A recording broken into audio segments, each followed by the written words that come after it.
ಸಂವಿಧಾನ ಮುಟ್ಟಿದ್ರೆ ರಕ್ತಪಾತ ಆಗುತ್ತೆ ಅಂತ ಎಚ್ಚರಿಕೆ ಕೊಡಕ್ಕೂ ಕೂಡ ನಾವು ಬಂದಿದ್ದೀವಿ. ನಾವಿಲ್ಲಿ will not keep quiet because we are the true soldiers of the constitution of India. ಹಂಗೆಲ್ಲ ಗುಲಾಮ್ಗಿರಿ ಒಪ್ಕೊಳ್ಳಲ್ಲ ನಾವು. ನಮ್ಗೆ ಯಾವ ಸರ್ಕಾರ ಬಂದ್ರು, ನಾನೊಬ್ಬ ಪ್ರೊಫೆಸರು 35 ವರ್ಷ ಸೇವೆ ಸಲ್ಲಿಸಿದ್ದೀನಿ. I have batted for the people, not for myself, for my family. ನೀವು ಅರ್ಥ ಮಾಡ್ಕೊಳ್ಳಿ. ನೀವು ಮೋದಿ ಜಿಂದಾಬಾದ್ ಅಂತ ಹೇಳೋರು ಅಪ್ಪನ್ ಬಿಡ್ತಾವ್ರಲ್ಲ. ನಾನು ನೇರವಾಗಿ ಹೇಳ್ತೀನಿ, ಮೋದಿ ಜಿಂದಾಬಾದ್ ಅಂತ ಹೇಳೋರು ಅಪ್ಪನ್ ಬಿಡ್ತಾವ್ರಲ್ಲ. ಯಾರು ಹೇಳಿದ್ರು ಅವ್ರಿಗೂ ನಮ್ಮ ಉತ್ತರ ಇಷ್ಟೇ. ನಮ್ಗೆ ಕರ್ನಾಟಕ ಜಿಂದಾಬಾದ್ ಬೇಕು.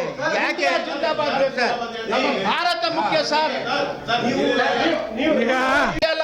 ಸಂವಿಧಾನ ಮುಟ್ಟಿದ್ರೆ ರಕ್ತಪಾತ ಆಗುತ್ತೆ ಅಂತ ಎಚ್ಚರಿಕೆ ಕೊಡಕ್ಕೂ ಕೂಡ ನಾವು ಬಂದಿದ್ದೀವಿ. ನಾವಿಲ್ಲಿ will not keep quiet because we are the true soldiers of the constitution of India. ಹಂಗೆಲ್ಲ ಗುಲಾಮ್ಗಿರಿ ಒಪ್ಕೊಳ್ಳಲ್ಲ ನಾವು. ನಮ್ಗೆ ಯಾವ ಸರ್ಕಾರ ಬಂದ್ರು, ನಾನೊಬ್ಬ ಪ್ರೊಫೆಸರು 35 ವರ್ಷ ಸೇವೆ ಸಲ್ಲಿಸಿದ್ದೀನಿ. I have batted for the people, not for myself, for my family. ನೀವು ಅರ್ಥ ಮಾಡ್ಕೊಳ್ಳಿ. ನೀವು ಮೋದಿ ಜಿಂದಾಬಾದ್ ಅಂತ ಹೇಳೋರು ಅಪ್ಪನ್ ಬಿಡ್ತಾವ್ರಲ್ಲ. ನಾನು ನೇರವಾಗಿ ಹೇಳ್ತೀನಿ, ಮೋದಿ ಜಿಂದಾಬಾದ್ ಅಂತ ಹೇಳೋರು ಅಪ್ಪನ್ ಬಿಡ್ತಾವ್ರಲ್ಲ. ಯಾರು ಹೇಳಿದ್ರು ಅವ್ರಿಗೂ ನಮ್ಮ ಉತ್ತರ ಇಷ್ಟೇ. ನಮ್ಗೆ ಕರ್ನಾಟಕ ಜಿಂದಾಬಾದ್ ಬೇಕು. ಯಾಕೆ ಜಿಂದಾಬಾದ್ ಬೇಕು? ನಮ್ಮ ಭಾರತ ಮುಖ್ಯ ಸರ್.